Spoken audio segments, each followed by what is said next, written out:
Hello, Camp Pros, and welcome to the CampHacker podcast. Today on the CampHacker Show, we are going to be talking about other sources of revenue.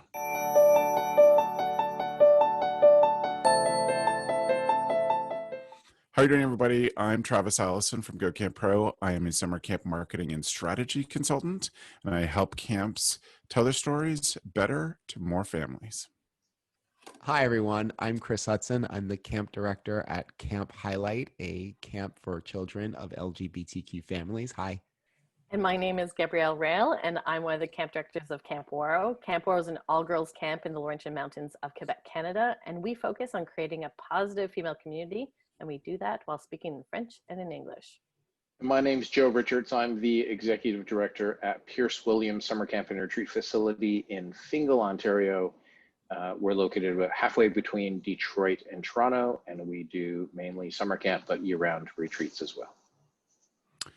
Welcome to all of you. For those of you who are watching us on YouTube or listening as you're doing things about, just want to remind you that your help in getting the word out about CampHacker is incredibly important. It's how we build up the show over these years.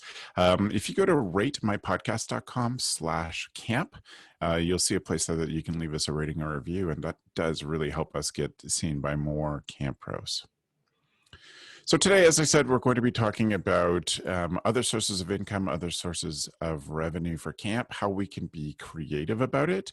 We've definitely seen some camps in the Summer Camp Professionals group who are talking about it, sharing great ideas. So I definitely hope you check that out, as well as listening to this show, thinking about the sort of things that are outside of the box. I think there's probably going to be things we talk about today that are will be obvious to lots of people, but we're going to want to cover those too in case they're things that people haven't thought of. When we were talking about getting this topic started, I did a little bit of research because I was like, I think we've done this topic before. And we did this topic in CampHacker number 6. So it's been 10 years since we covered this topic. Wouldn't it be weird if we said exactly the same things that we said 10 years ago? Well, that's the funny part too, is I went back and looked at the show notes, and this is back before we hired Matt to write the show notes. So I would have had to listen to the whole show this afternoon to get out of it what we said the last time. So I don't know what we talked about. Matt will do much better this time at telling me 10 years from now when we come back and when the four of us are here. I'll look back on what we said. But it's an unusual year, and I certainly know that there are lots of camps who are very tight for money and very stressed about those kinds of things, especially because there are so many camps that convince their families to roll their fees over into next year. And that was always going to be really risky. Important and necessary for most camps, but it was always going to be a challenge. And so we thought we could just open up the discussion today about thinking about starting with the obvious. What are the things that you have seen people doing or that you think camp should be doing that maybe they just never thought of before, never considered before? I'll throw it out to Chris. Well, Camp Highlight, we don't own land. We have a host camp. This is a really interesting idea. I mean, if you own land, what I know that our host camp is doing, and I've heard some other camps doing, is like in the middle of this pandemic moment, is allowing parents to send their kids to the camp space to do the remote learning in school. That way there's ample space per kid. During breaks, they can get up and run around because there's grounds to do that. That's something that I was recently introduced to, and I think that's a fantastic idea. Also, and I don't know how this scales, but sometimes camp education, like school and stuff, like we have really high-minded, lofty goals about what we're teaching kids and what they're learning. But at the end of the day, we're childcare.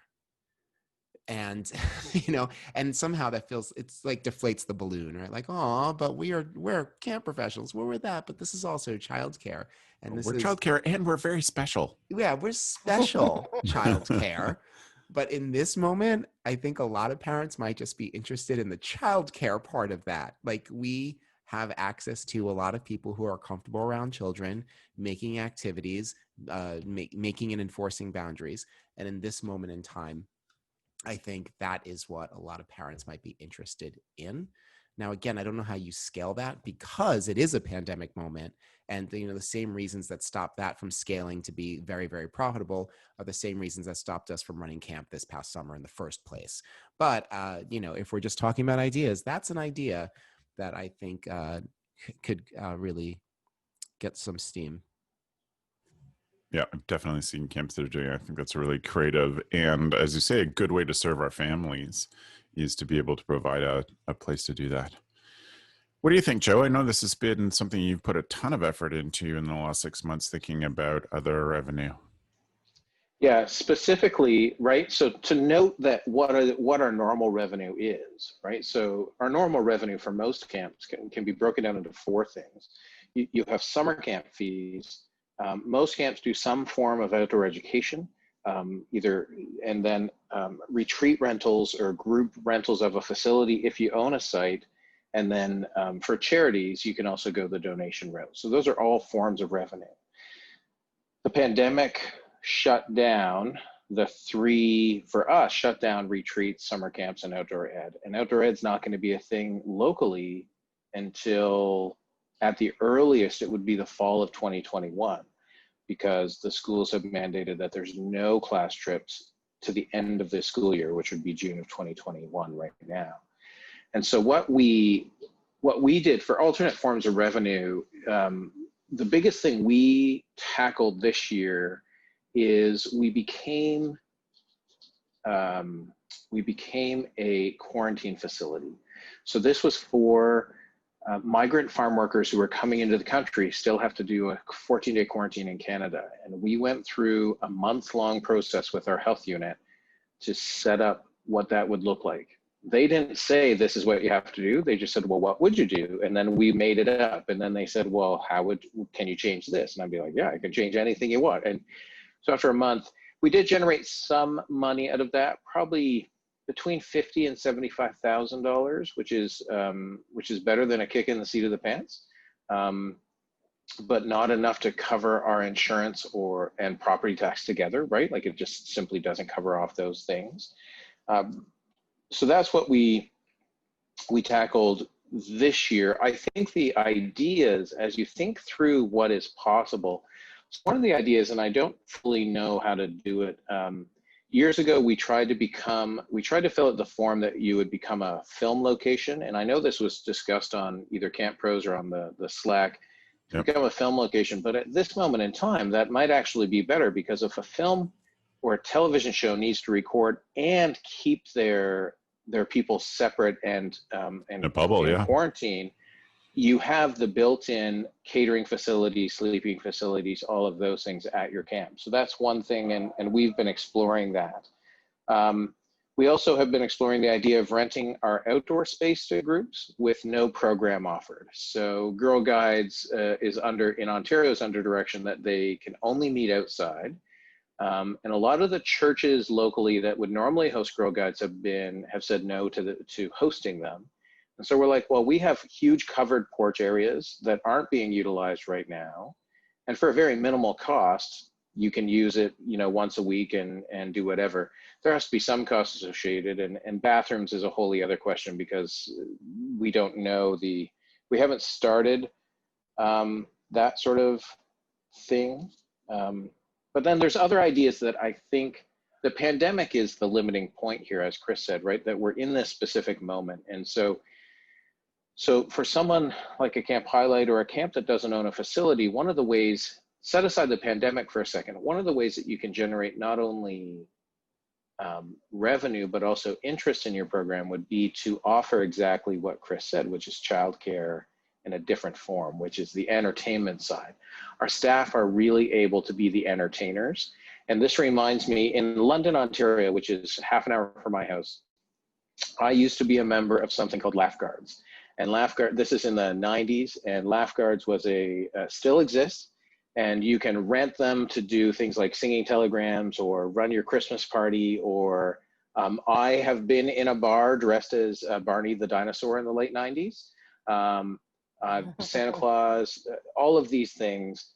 And so you can do birthday parties, you can do, you know, staff parties, all things which would be questionable at this moment in time. But I think as a revenue source and a marketing thing to say this is what camp can do, we can run carnivals better than most places can run carnivals, or right, festivals and activities, and to make that transportable and do that outside. During a pandemic, it's a question of, is that possible, right, at all? I don't know. But that's sort of what, you know, there was a meeting today for the Ontario Camps Association, and one of the things is the quarantine, if the quarantine if that rule stays in place, Pierce Williams is set up well into next year to just start hosting farm workers again and generate some income that we wouldn't otherwise have. But it's really looking well outside of the box that you live in. Yep. Yeah.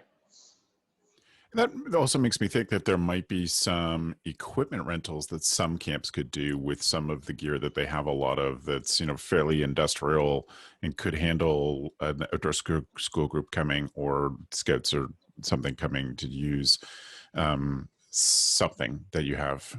Joe's case maybe is battle stilts, but other camps might be other things. Yes, Chris, it's a thing.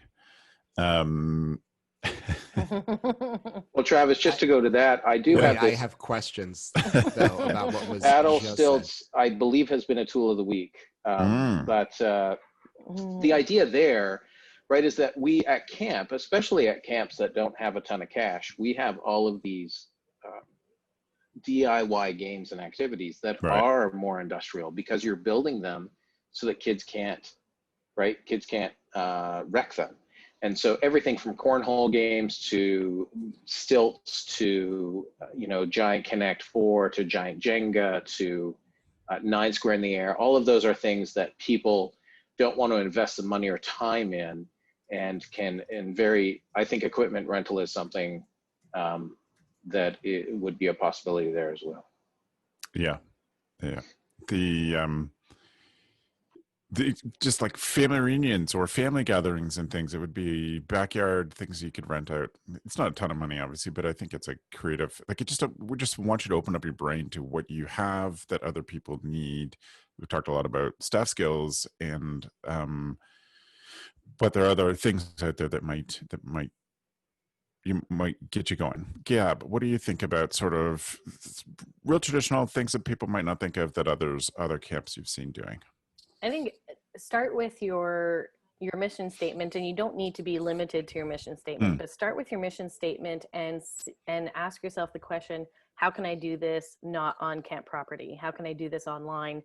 How can I do this through newsletters? How can I help parents have tough conversations with their kids? How can I help parents tutor their children? Our organization, half of our kids are English speaking, the other half are French speaking. So for us, language is something that makes sense in supporting kids, and just even reading books to them in another language, or helping them with their French classes or English classes.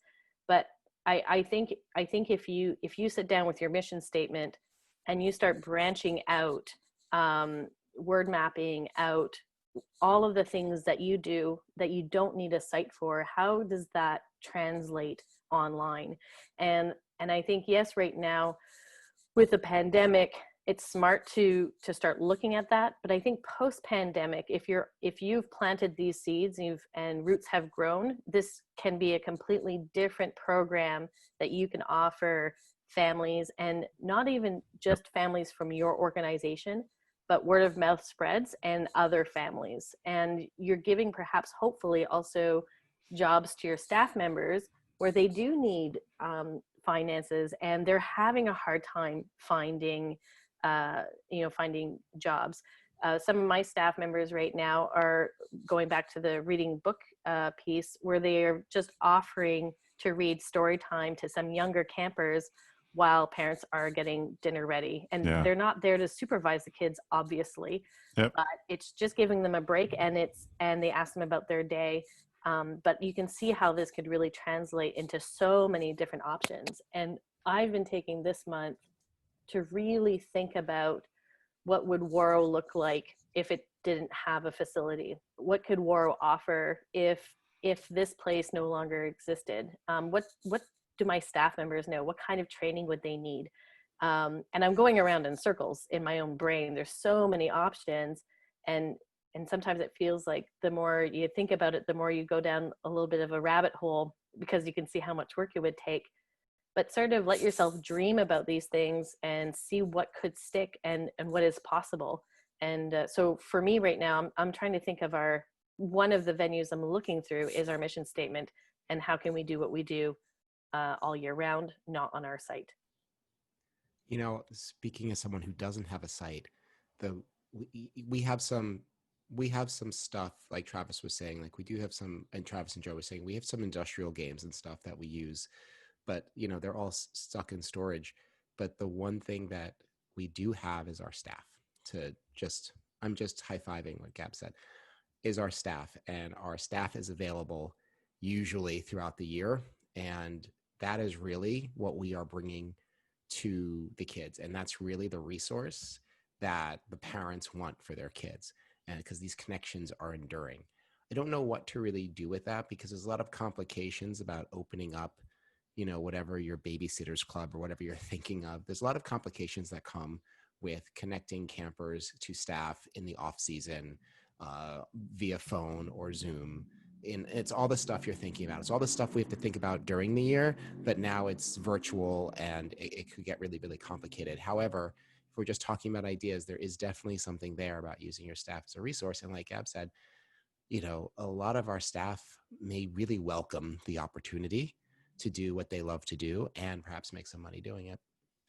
I think the other thing, and I don't know how we would go about doing this, but with Gab and with Chris talking, and maybe Travis, you could pipe in on like the idea of passive income, right? The idea that we don't need to be present to generate income. So we've talked, and my board has talked about the idea that we have a unique camp staff, and at Pierce Williams, we have a unique ability to do leadership training. And so is there a way to turn that into an online course that is passive for us, meaning we don't need to log in every time somebody wants to hear it? And the same with reading. I just wonder, you know, if you did a YouTube channel that's just called Joe Reads, and it's just me reading it's like the Reading Rainbow, but you're with various camp staff, and just have it as a playlist on your YouTube, so parents can literally just click on it to keep kids entertained. That's not sort of revenue generating in a way, but it is service providing, which could generate revenue in the future. And it's trust building, and we talk about that all the time. That's such a huge trust building thing. It's marketing, it's communication, it's long-term thinking about revenue, doing those kinds of things the families need or could use, that the celebrity of having a camp staff come into their house to read stuff could have lots of cool long-term effects. I have two things that I've seen that I think are really quite remarkable. One is camps that do an online store, camp store, tux shop, whatever it is you call it in your organization, where you have an organization that can do print on demand, stickers, water bottles, hats, and whatever. And so you don't have to touch the stuff. It's kind of along the Joe's line of passive income. I just mean, this is something that you're going to sell. You create the store, but somebody else is fulfilling it for you. So it's kind of one-time work. It's not work that's consistent. But if you have that flexibility, then you can get really creative. You can engage staff, you can engage alumni in creating stuff that is all inside jokes. I don't have the right bottle here. It's on my coffee mug, but I've talked a couple of times about how cool I thought Seth from Arrowwood, the stickers that they have that are just for alumni, that are their old pickup truck with the tubes in them, the inner tubes in them. Stuff like that is just really for your community. It's really internal things that could be phrases from songs or things that you chant that could be stickers, shirts, everything would be an easy way to do it. But if you really engage your community, it can go beyond just the 10 things, the 5 things that you order every year to put in your camp store. You can be really creative. Like, here's a thing that's only on sale for 2 weeks. And here's something special because it's the 91st anniversary that we're celebrating this day. There's lots of ways you can go with that. But I know camps that are definitely digging into that. And those that are really good communicators are having lots of successes because it's so internal. It's not, could be phrases and things that your friends of your campers might like, but really you're talking about selling to your community.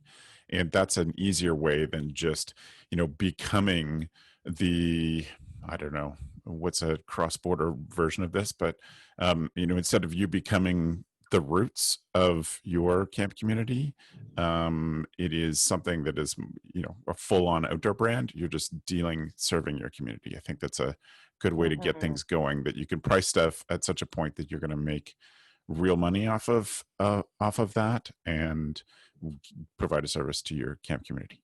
One other idea that I've seen in a couple of different places and a couple of different forms that I think is really smart, are camps that do hired out catering.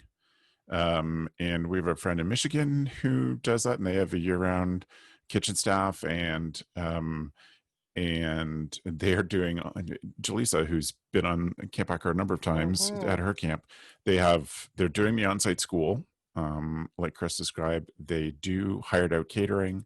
I know another camp in Michigan that they actually do meal prep, like one of those meal prep services. The families come by on a certain day between 4 and 5 and pick up meals for 4 people for 3 meals a week. And they can price it competitively with some of those door-to-door delivery meal services, but they're fully prepped. And I don't know if they're making money, but they're at least keeping staff on, and covering the expenses of the staff who are, that are doing that. So there's a couple of things I've seen that I think are pretty obvious, that I know of is working from camps. Any other things kind of in the like, I hope we go into crazy good ideas, big expansive ideas coming forward. But I just wonder if there's any sort of obvious resources that you have handy that we haven't mentioned. I think with that meal prep, you can also talk about the idea that if you have a certified commercial kitchen, you can rent that, right? So if you're not able to, so we have 2 commercial kitchens on site, and we just simply don't have the staff to run something like a meal plan or right. And so, but if people needed those commercial kitchens for 1 or 2 days a week, that would be a rental.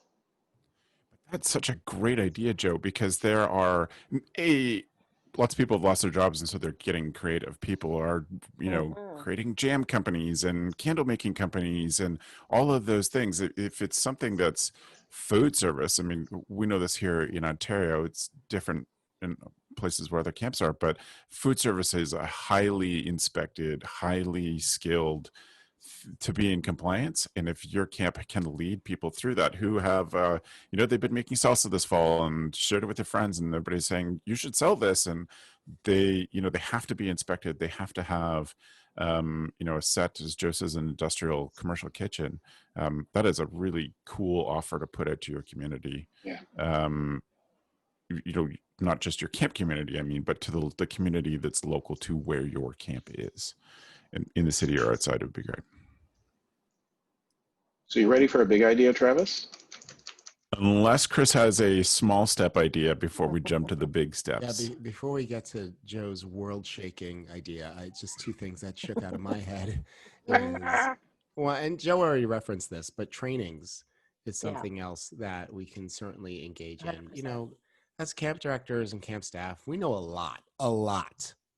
And I think people would pay to know that sort of stuff.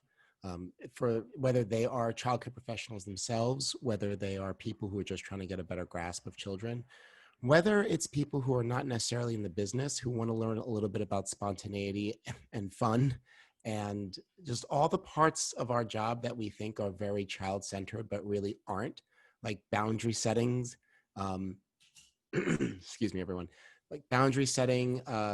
We do a lot of administrative stuff that is really key to running a business, just running small businesses, or in some people's cases, large businesses. Those are skills that we have that people might be interested in. The other thing I was thinking of, I've been sitting here just thinking about, like, well, what do I want in my life in this COVID moment? And like, depending on where your camp is, depending how easy it is to access, like a WeWork situation. Like, I live in New York City, and Totally. there's a WeWork every 4 or 6 blocks because everybody works from home. Everyone has their own business, and go in to at least see other people, and they have teas and cake and stuff. So that's great. That's why people go. No one can go because it's all indoors and it feels like a death trap now. But if you have a camp, then people can come and spread out and sit on lawns or sit in deck chairs or sit by a lake and do their work. That's just something that I'm thinking of that I would really, really like to do as I'm trapped at home. The other thing I'm thinking of, and a lot of camps do this already, but like short-term rentals just to small groups of people. I miss my friends. All my friends live in the neighborhood, literally blocks from me. And I miss all of us getting together because we can't. No one's house is big enough or ventilated enough for that to happen. And no one's backyard is big enough because, like I mentioned, I live in New York City. And having a space where we could spread out and just like be with each other would be fantastic.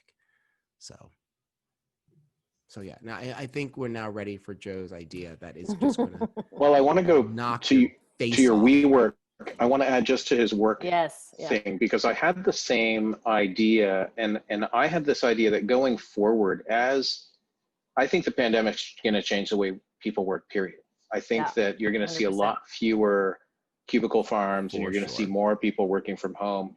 And I think what the potential is in the future is for that idea, Chris, but at what I've envisioned are work pods that are movable with that are movable. So I would have Your covered wagons, Bobcat. Joe? No, I would have a Bobcat, and I Yeah. would have a pre-constructed 10 by 10, right, like a 10 by 10 building that could be moved with forks on a Bobcat, right, and design it with a wall of windows that you can just position to be looking into the forest or looking out over the field. And you could have these so that they could be placed around camp in different spots, and people could just rent them out on it, right? They sign up, and it's like WeWork, but it's a sort of privacy where there's no one else around. So part of WeWork is people like to be around other people. And I think part of the challenge is going to go forward as we've shifted the way we work is people don't want to be around their families as much, right? So they'll want a solo place where they can do stuff on their own. Mm-hmm. One other thing that you said, Chris, in terms of a small jump, I think it's just a huge need. Everybody I know that has been forced to move to work from home with companies that are not prepared for remote workers and haven't like done the work, or they thought they were going home for 4 weeks and now it's 6 months later, and so that those organizations haven't thought about how to keep up morale with their remote staff. And I think that creative camp people could be great at providing the kind of things that help the morale stay up. And we'd have to be super cautious because camp people might tend to the silly as the way to do it, and that wouldn't work in most corporate situations. But there are smart things that you could do and creative things that I think an experienced camp program director could do to make fun for people who are working remotely. Okay, Joe, big leap. Before my big leap, because I want to keep you in suspense, I want people to keep listening. Oh, we get rated on how Joe. long people can listen. One of our good friends has been recruited by a school to do outdoor ed all year long. and so to be sort of, so that private school created a position where this person will go and be there for 4 days a week running outdoor programs, because they're not allowed to do field trips, they're not allowed to go to camps, they're not allowed to go places. So they've had the foresight to hire this person to come in and do these programs, and it's a camp person doing campy things at a school. So that's another way to sort of market yourself. Big idea. Seniors housing. So one of the huge challenges in Canada, and I'm sure in the States as well, is affordable housing for everybody. And this is a challenge that exists specifically in our seniors population as well. People who finish a working life, but have no savings or no house or no equity, have either been divorced or separated or have been single their entire lives and are just looking for somewhere to still have a meaningful community. And I think camps in the long term, I'm not sure that this works in the short term, because you need to build, if you have facilities and someone can move on site, that's great. So if your camp is set up where you could have someone move on site and they can be by themselves in a building with a bed and a small kitchenette and things, that would work. But our vision here is sort of this idea that we would build a small community of 5 to 10, not quite tiny houses, so 600 to 700 square foot cabins with their own sort of bathroom, bedroom, and kitchenette. And then you have start with 5 of them. Well, start with 1. You need to start with 1, but start by trying to get a community of 5. Those seniors commit to a covenant when they come on site that they're part of the camping program overall, and they're part of the facility overall. So instead of me being on call on a weekend for a rental group, we have this built-in on-call system where they have on-site hosts.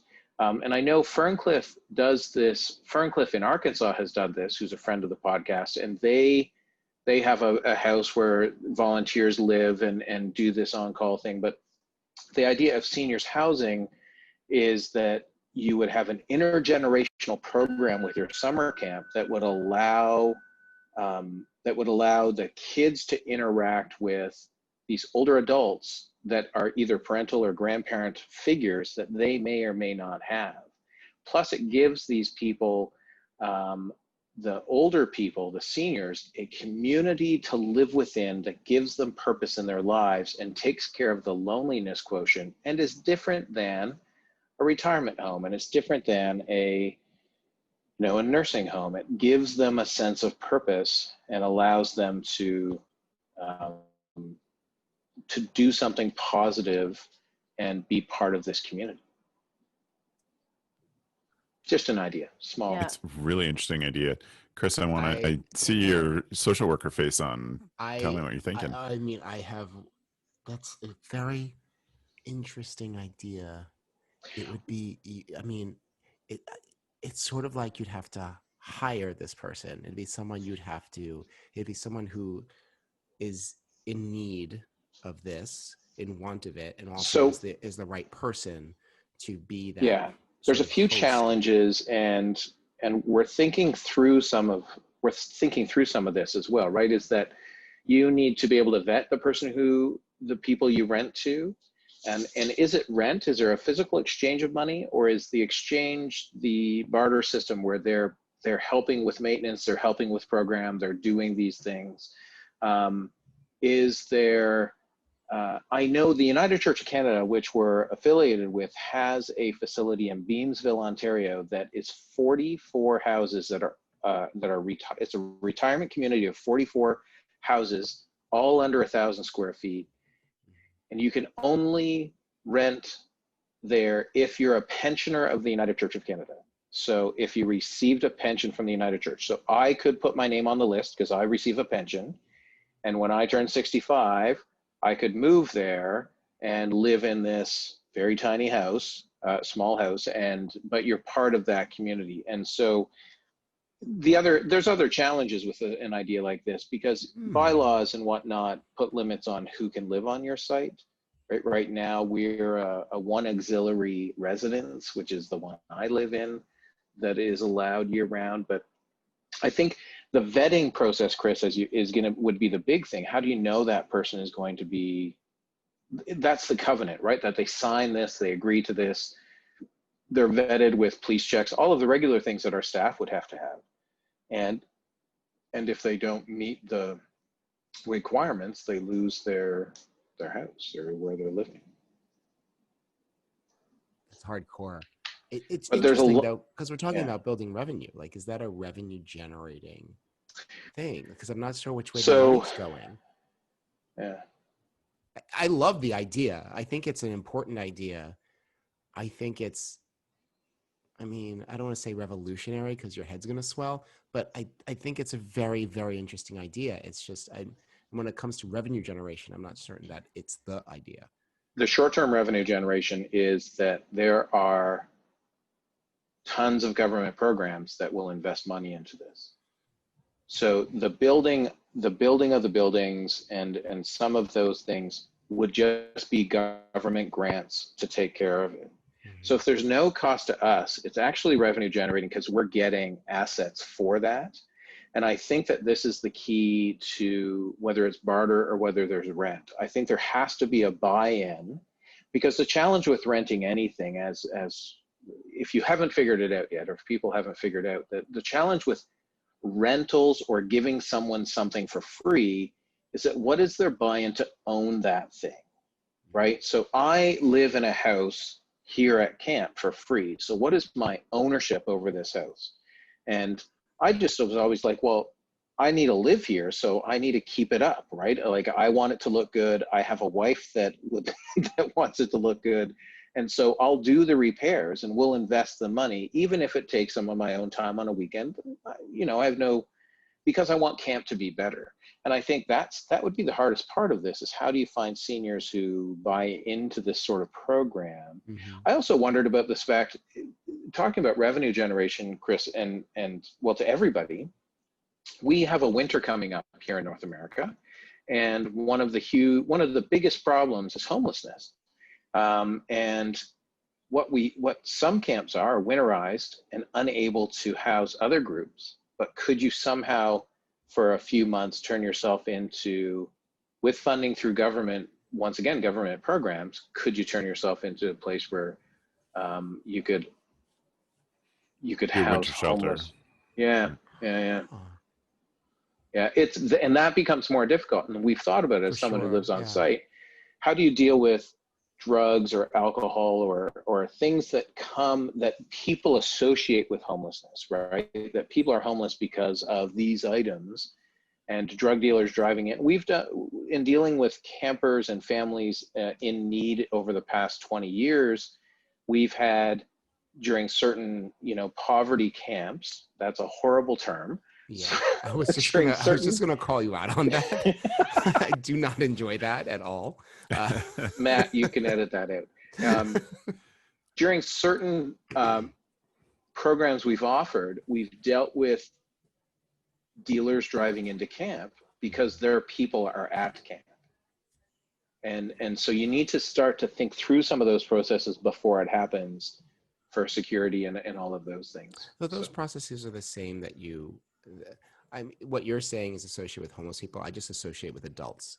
When we started we started a family camp, I dragged my feet for years because I was like, I just don't want to deal with adults on campus. Like, it's one thing that we can tell the 17-year-olds that you can't be smoking here, but how am I going to tell someone my age or older than me, like, hey, you can't have alcohol, you can't do this. Like, those are just concerns that you would have to do for any adult, which is why I find what you're saying really intriguing. But I'm just wondering how workable it's going to be from the management standpoint. Like, I think the government grants and stuff that you're mentioning are really great. And I love sort of the public social worky feel of using what we have to provide more for people. It's just, given that we do run a camp business and given that children are on site, at least some of the time, I just wonder how much of that could we do and still call ourselves a camp for children.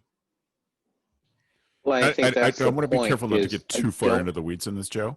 Let's just put the idea out Yeah. there. Say it's a thing that requires a lot of thought because Yeah, it's let really listeners it figure it is out. out of the box, and I love that. And of course, like Chris is like that just warms my camp director heart. Like, Yeah. how can we? Let's do this. Mhm. But I want to be as creative as possible. Gab, what are you thinking? Camp Well, for all ages. Camp for all ages. I had a similar idea of partnering with universities, particularly engineers and particularly women who are engineers, to come and stay on our site and to look at problems that we have and see how they fix it, and how can we bring campers into that conversation and learn from these engineers. And particularly for myself as a all-female organization, having those individuals with you is, and teaching our campers is such a bonus on so many levels. And going back to what Chris was bringing up, how does that bring in funds? You know, we were talking in our previous podcast that there's parents are going to be concerned about the quality of the programming that we're doing. And anytime we can be innovative in showing that we're creating partnerships, or we're creating new programs that don't create a deficit within our pocket. And if we can have partnerships with universities, have students come for a week or two where they get to work on projects that go to their credit, but also involve our campers, and that we can talk about it, that's just something that is a bonus all around. I have honestly been thinking about how to bring in more finances within this organization before COVID. It's something that is very, very tough. And as we know, when you have a small camp, our camp is a small camp, and we physically cannot get any bigger. We're 14 and a half acres. Thank you very much. And we are in the brutal seasons of literally 2.5 months. We can't really have shoulder seasons because of the buildings that we have. And so this is a question I've been asking myself a lot. And when it comes down to it, again, it goes back to those values that we have at camp and what we do well with our staff. And Chris was mentioning, you know, teaching people how to work with kids and bring that experience outwardly out of our camp environment. But of course, there's all of the things that we do with our staff in communication, problem solving, public speaking, even how to run your social media.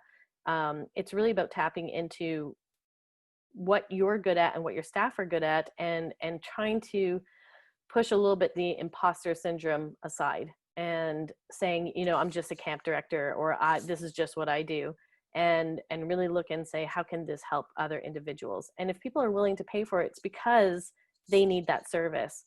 And that's the piece that I have to overcome. It's that imposter syndrome. It's that who would want to listen to what we have to say? But every time people come onto my site, parents and visitors are so impressed on how we run things. And I think this is the time, or the kick in the butt for myself, that I need to sort of take those chances and put ourselves out there. I don't have a crazy idea, but I do know that maybe a crazy idea is camp directors saying, hey, we've got something to say and we're here ready to share it with the business world.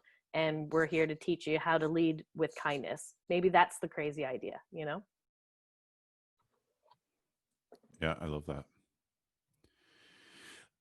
I have 3 really quick things. They're not necessarily outside of the box, but things I know that other camps are doing. One is, and this is really specific to a very select group of camps, but I know camps that are doing sort of selective, well-managed logging. So it's not clear cutting. It is hiring someone to come in and do a Cool. nice selective log. If you have a big timber stand and Yeah. a lot of acres, you can do that. In Ontario here, camps can actually get a tax incentive for doing that. There's a program here in Ontario if you manage your forest well. And so that's one small thing. Again, you'd have to be in exactly the right position to do that. Same with, I know a number of camps that have cell phone towers on their sites that are, you know, away from the centers of things, but is a small source of revenue, between $1,000 and $2,000 a month, depending on your contract with them. and also camps that have windmills and solar farms on them as well. Those are kind of high output, or I mean, windmills, big windmills in particular, most of them are put in by a company and they just lease the land from you. But those are some interesting things.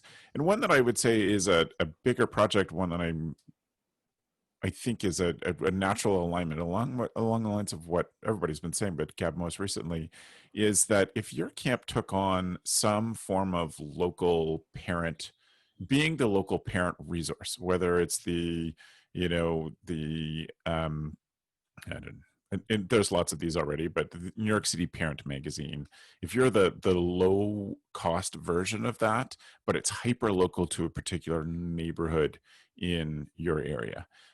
So if Chris was the Astoria parent email list person, then you're just writing, good resources for parents. You could take on advertising. That could be something that demonstrates the value of what you do long term, but also could be a revenue generation. You could do it with Facebook group or podcast, totally.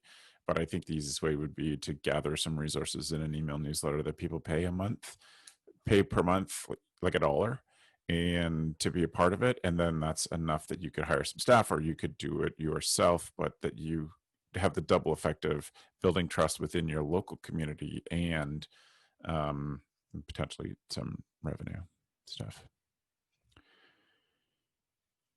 Any others? I feel like this is one of those things that we're going to keep coming back to and saying, oh, I thought more about this, and this is other things I came up with. So what do you think, Gab? No, I agree. I think this is something that we'll be coming back to over and over again. And I think we're going to see some camps do some really creative stuff. And that is my hope with these times that we're moving forward, and we sort of shake loose a little bit of how we see camp and what we're capable of. I think it's hard times, but innovation, I really believe, will come out of these times. You know what, Gab, you said something that I've married it to something I was saying earlier, but you know how you were saying, like, just how we do things with kindness in camp, like that is extremely marketable. Like, I've been thinking about my friend. She does improv, and she does a lot of business pushing into businesses, like with CEOs and stuff, like just teaching them how to be more spontaneous. And I've been thinking a lot about that. I work at both a university and a middle school. And, part of what I do with students is build community. Sometimes I don't even get to the other parts of my job. Just building community is something that comes so second nature to me, first nature at this point. And I'm always surprised that the other professionals around me are like, wow, how did you do that? I'm like, it's not rocket science, but what if it is? What if it is highly profitable rocket science? And I'm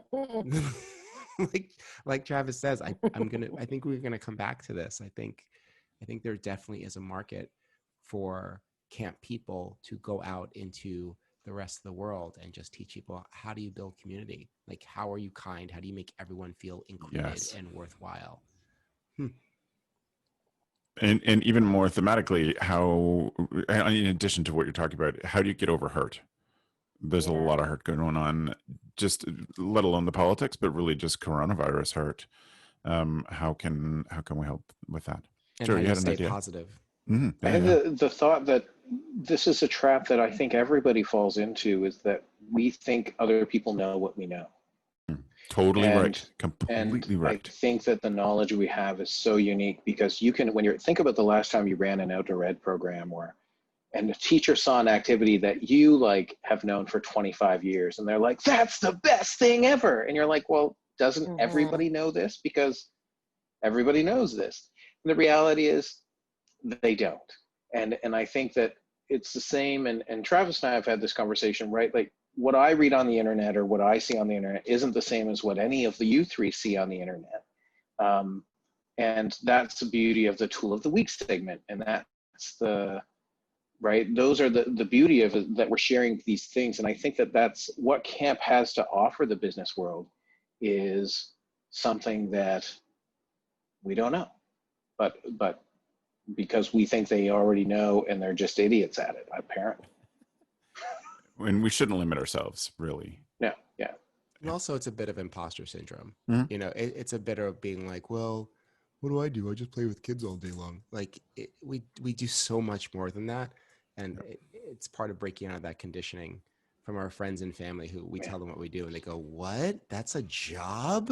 I think there's a fair bit of internalizing that happens there, and yeah, it is a job. It's a profession. It's a discipline, and yeah.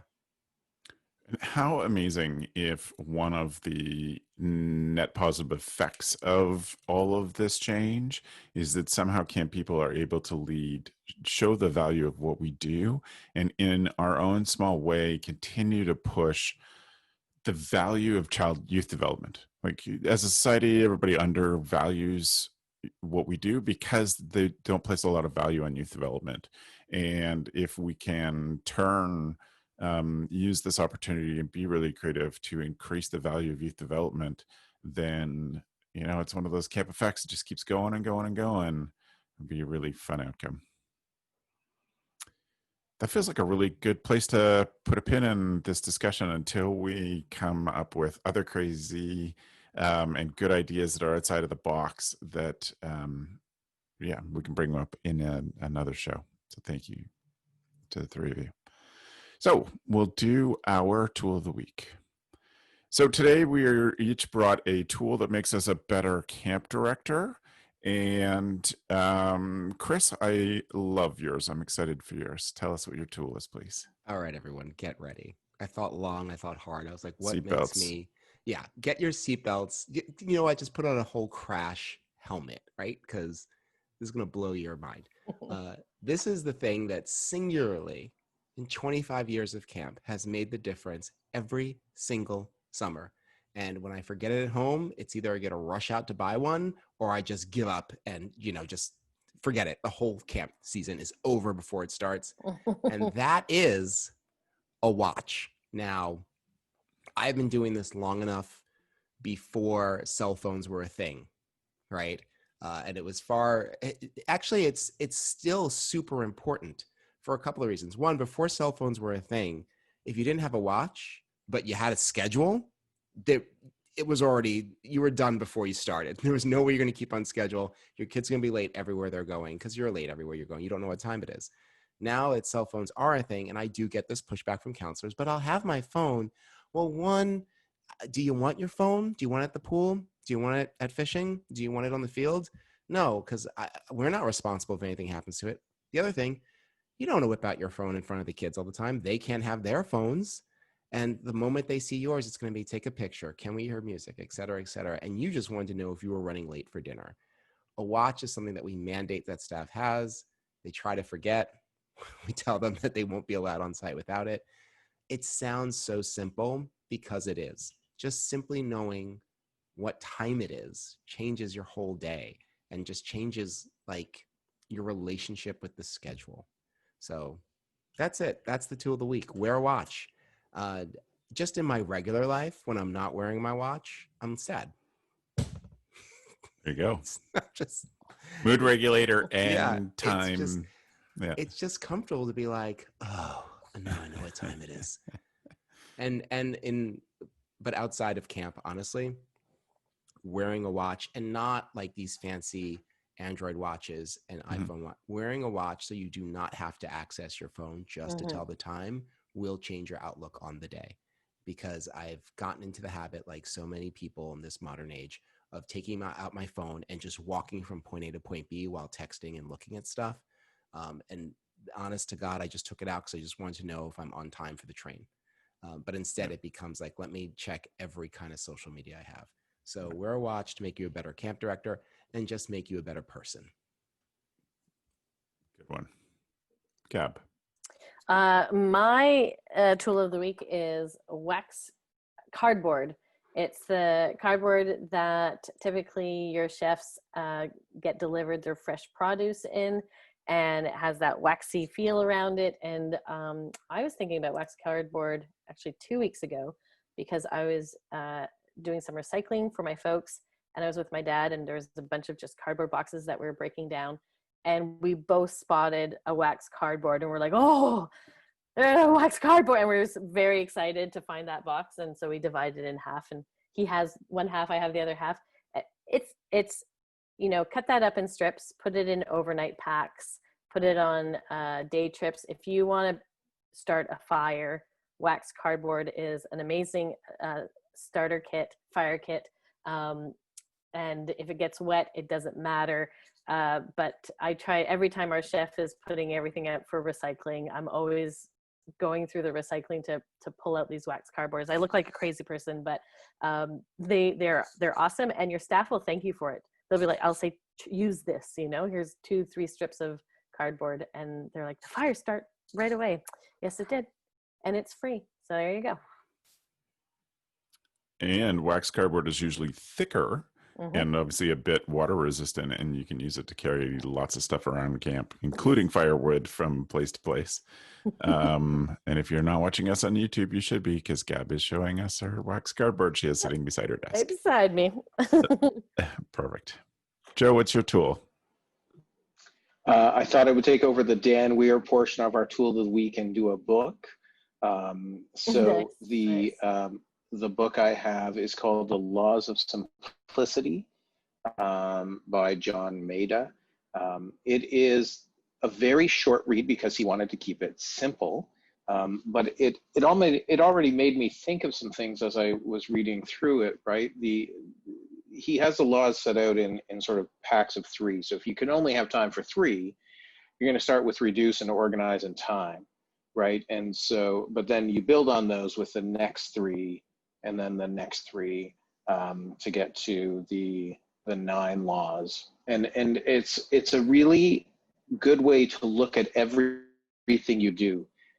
Can we make our registration form simpler for our parents? Can we make our session selection simpler for our campers? Can we make, you know, session creation simpler for our staff? Can we make training simpler for our staff, right? And the more we can reduce down these things, the more you save a wide variety of things while getting directly to the point. It's a very simple and easy read. He is an MIT professor, so it's not like it's simple and easy because it's written at a grade 4 level. It's simple and easy because he made it that way to be called a book, The Laws of Simplicity. It's funny to read a bit because he wrote it around the time of the first iPod coming out. And so some of the references are a bit old at this moment in time, but the first paperback edition just came out this year. So up till now, it's been a hardcover. And as long as you in your mind have the ability to think forward, it's totally fine. If you're one of those people who sees that and are like, well, this is an old book, it's not. It's just ideas are sound. That's the reason we still read a wide variety of books from long ago. Good one. That's great. Thank you. That made me think of something else, but I don't remember what it is now. Mine is a little tool for self-care. It is a plastic. It's a particular kind of plastic back massager that's S-shaped. And mine in particular, and this is what I'd recommend, it has little, it's not little, it's S-shaped. I don't know, for those of you who are listening, it's maybe 2.5 feet long.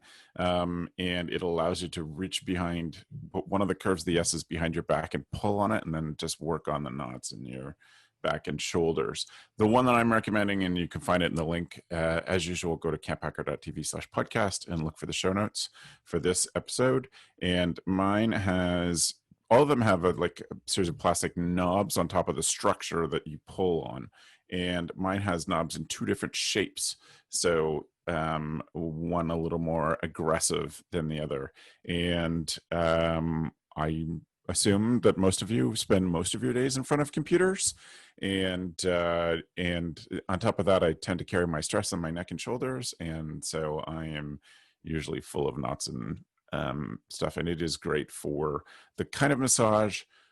I also like massage that has a fair amount of vigor, and that's not it, and so I can control for that. That's the best way to put that. I can give myself the level of vigor that I desire in that moment, because I can just pull harder on the thing or less. That's and it has been addictive device. because Yes. once you start, it will hit you in spots on your back that you didn't even know were tight, and you just, there's like waves of like not quite pain, not quite pleasure, Yep. but just relief. I had one of those when I had a back problem, and I would be at my desk all day, just like pulling on spots in my back. I just felt like jelly. It was perfect. It is two of my always handy self-care tools. That and a bamboo back scratcher are the things that I keep at my desk for self-care throughout the day. But it is a tool that I've used for years and love it. Can't believe it hasn't been a tool before. So that wraps up the tool of the week. So I want to thank the three of you for being here and for sharing some good ideas. Joe, if people need to get a hold of you, how can they do that? If people want to get a hold of me, they can go to two websites. One is campisbetter.com, which is Pierce Williams' home on the internet.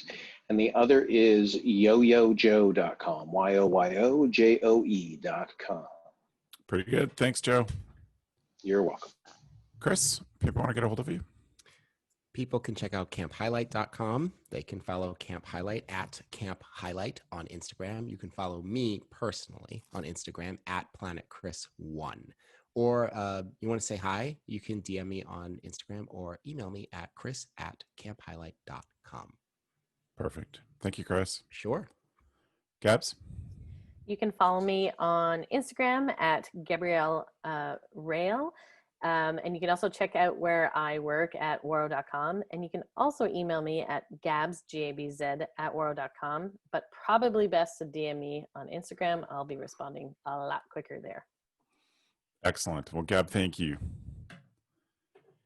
I want to take just a second before we wrap up here and say more thank yous. Again, if you have rated the show, and we always get notifications when people do, and we're grateful, you can do that easily by going to ratethispodcast.com/camp. We want to thank Matt, who's our editor, and as I've said, the note taker. He's the one who writes up the show notes for us, and he's a producer of all of the Go Camp Pro podcasts, and we're always grateful for him. I also want to take just a second to thank those who supported us on Patreon. In this week in particular, I want to thank Dan and Seth, Keith, Angie, and Teresa for being our longest term supporters. So grateful to them for all of the generosity that helps us pay Matt to do his part and take care of us. So we're grateful to those of you who have been involved in Patreon in the past, and those 5 in particular this week. Again, if you want to go to see the show notes for the show, go to camphacker.tv/podcast. This is episode 133. If you're interested in our previous episode, and I'm sure you'll hear a big production delta from what we're doing, what Matt's doing for our production now. But if you go to CampHacker episode number 6 on camphacker.tv/podcast, you can hear a previous episode on other sources of revenue. And we'd love if you check that out and do that. Also, we hope that we've really inspired some creative thinking today. And if you have some ideas for the things that when we come back to this topic, you want us to include, you can send those to me at travis@gocamp.pro. And you can follow me on Instagram at gocamp.pro there as well. Thanks for the evening, friends.